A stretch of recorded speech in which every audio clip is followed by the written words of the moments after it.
डूफालेक syrup के बारे में। तो जो डूफालेक सिरप है उसका इस्तेमाल कब्ज के इलाज के लिए किया जाता है। कब्ज यानी कि जो व्यक्ति है वो सही से फ्रेश नहीं हो पा रहा है, नियमित रूप से डेली फ्रेश नहीं हो पा रहा है, 2 दिन में या फिर 3 दिन में एक बार फ्रेश हो पा रहा है। तो उसके कारण क्या होता है कि जो जो वेस्ट मटेरियल है वो उसके शरीर में ही पड़ा है, और जिसके कारण और भी बहुत सारे जो रोग हैं उसको लगने की संभावना हो सकती है। रोग शरीर में बढ़ सकते हैं अगर आपका वेस्ट मटेरियल बाहर नहीं निकल पा रहा है, आपका शरीर उसे बाहर निकालने में नहीं सफल हो पा रहा है। तो उस चीज़ के इलाज के लिए डूफालेक सिरप को काम में लाया जा सकता है। ये सिरप कब्ज का इलाज करने में मदद कर सकता है। इसके अलावा डूफालेक सिरप का इस्तेमाल हिपैटिक एन्सेफेलोपैथी, जो कि लीवर का एक डिसऑर्डर होता है, उसके इलाज में भी किया जा सकता है। जो अब हिपैटिक एन्सेफेलोपैथी का थोड़ा देख लेते हैं कि जो हिपैटिक एन्सेफेलोपैथी है उसमें जो लीवर है वो हमारे शरीर से टॉक्सिन सब्सटेंसेस जैसे कि अमोनिया उसको हमारे शरीर से बाहर निकालने में सफल नहीं हो पाता है, उसको हमारे शरीर से बाहर नहीं निकाल पाता है। तो ऐसी कंडीशन में भी डूफालेक सिरप का यूज़ किया जा सकता है। जो डूफालेक सिरप है वो हमारे शरीर से अमोनिया को बाहर निकालने में मदद करता है। तो इस सिरप के मेन 2 यूज़ हैं। एक तो ये कॉन्स्टिपेशन यानी कब्ज के इलाज में इस्तेमाल किया जा सकता है, और इसके अलावा इसका इस्तेमाल हिपैटिक एन्सेफेलोपैथी, जो कि लीवर का एक डिसऑर्डर है, उसके इलाज में भी किया जा सकता है। दोस्तों, अब बात कर लेते हैं डूफालेक सिरप से क्या साइड इफ़ेक्ट्स हो सकते हैं। तो जो डूफालेक सिरप है अगर उसे हम सही से लें तो इसके कारण कुछ ज़्यादा साइड इफ़ेक्ट्स देखने को नहीं मिलते हैं। हालांकि कुछ पेशेंट्स में इसके कारण जी में चलाना यानी नोज़िया हो सकता है, उल्टी आना यानी वॉमिटिंग हो सकती है, स्टमक क्रैम्प्स यानी उसको पेट में मरोड़ भी हो सकती है, और अगर इस सिरप की खुराक हम ज़्यादा ले लें तो कुछ पेशेंट्स में इस सिरप के कारण डायरिया यानी दस्त भी हो सकते हैं। अगर मैं बात करूं इस सिरप की खुराक के बारे में, तो जो अडल्ट्स हैं 18 साल से ऊपर के लोग हैं उसमें इस सिरप का इस्तेमाल 15 से 45 ml तक किया जा सकता है।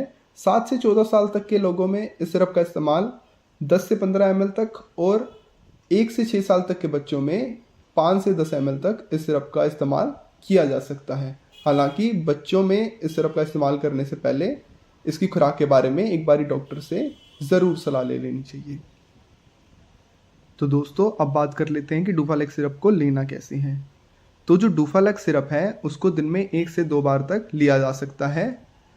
इसे आप दिन में भी ले सकते हैं और इसे आप रात को भी ले सकते हैं, पर बेहतर यह है कि आप इस सिरप को रात को सोते समय लें, क्योंकि इस सिरप को अपना असर दिखाने में 6 से 8 घंटे तक का समय लग जाता है। तो अगर आप इसको रात को ले रहे हैं तो 6 से 8 घंटे की नींद के बाद सुबह आप अच्छे से फ्रेश हो सकते हैं, इसका असर देखने को मिल सकता है। इस सिरप का इस्तेमाल करते समय आपको 1 से 2 गिलास पानी ज़रूर पीना चाहिए, क्योंकि पानी की प्रेजेंस में जितना आप ज़्यादा इसमें इस सिरप के साथ पानी पिएंगे उतना अच्छा आपको रिज़ल्ट देखने को मिलेगा। तो ज़्यादा से ज़्यादा पानी पिएं इस सिरप को लेने के बाद।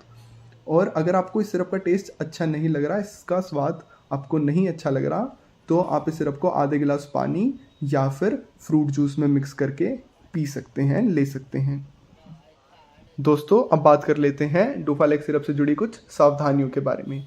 अगर आप एक गर्भवती महिला हैं तो आपको बिना डॉक्टर की सलाह के इस दवा का इस्तेमाल नहीं करना चाहिए। अगर आप इस दवा का इस्तेमाल कर रहे हैं तो आपको उसके दौरान शराब यानी अल्कोहल के सेवन से बचना चाहिए।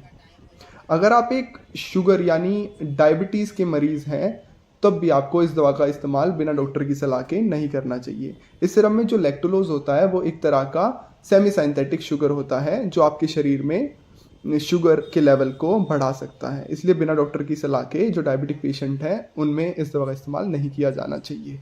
उसके बाद अगर आपको कभी भी डूफालेक सिरप या फिर कुछ और कंपनी का लैक्टोलोज सिरप आपने लिया हो और उससे आपको कोई एलर्जी महसूस हुई हो, कुछ एलर्जिक रिएक्शन हुई हो, तब भी आपको इस दवा का इस्तेमाल नहीं करना चाहिए। तो अब बात कर लेते हैं कि जो डूफालेक सिरप है वो काम कैसे करता है। तो जो डूफालेक सिरप में लैक्टोलोज होता है वो एक ऑस्मोटिक लैक्सेटिव होता है जो बड़ी आंत यानी लार्ज इंटेस्टाइन में वाटर कंटेंट, पानी की मात्रा को बढ़ा देता है, जिसके कारण जो वहाँ पर मल है, जो स्टूल है, वो जो हार्ड हो रखा है, वो पानी की प्रेजेंस में, पानी की मात्रा बढ़ जाने से वो सॉफ्ट हो जाता है और उसका शरीर से बाहर निकलना आसान हो जाता है। तो ये मैकेनिज्म है लैक्टुलोज, जो कि डुफालेक सिरप है, उसके काम करने का।